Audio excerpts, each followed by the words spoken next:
കുറച്ച് എംപവർ ചെയ്യുക. അപ്പോൾ നമ്മൾ വുമൺ എംപവർമെന്റ് ഇവിടെ നടക്കുന്ന പോലെ ഞങ്ങൾ വന്നത് അവരെ എംപവർ ചെയ്യുക എന്നുള്ള ഉദ്ദേശത്തോടു കൂടിയാണ്. അപ്പോൾ ഇതിനു മുമ്പ് ഒരു 2-3 വർഷം ഞങ്ങൾ ഒരു കേക്ക് സെയിലൊക്കെ നടത്തി സക്സസ്ഫുൾ ആയിട്ട് നടത്തുകയൊക്കെ ചെയ്തു. പക്ഷെ കുറച്ചുകൂടി കാര്യമായിട്ട് പഠിക്കുക എന്നുള്ള ഉദ്ദേശം കൂടി ഉണ്ടായിരുന്നു.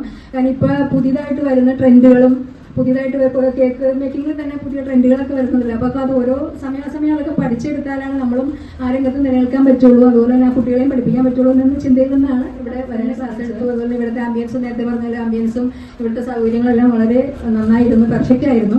ഇത്രയും പ്രതീക്ഷിച്ചില്ല. ഗവൺമെന്റ് പ്രോഗ്രാംസ് നടത്തുന്നുണ്ടെന്ന് ഇപ്പോഴാണ് അറിയാൻ പറ്റിയത്. പത്രത്തിൽ കൂടെ വായിച്ചെങ്കിൽ ഇതുപോലുള്ള പ്രോഗ്രാംസ് ഒരുപാട് നടത്തുന്ന കാര്യം ഇവിടെ വന്നതിന് ശേഷമാണ് അറിയാൻ പറ്റിയത്. വളരെയധികം പ്രശംസനീയമായ കാര്യമാണ്. ഈ സഭ പ്രത്യേക അഭിനന്ദനം അറിയിക്കുകയാണ്.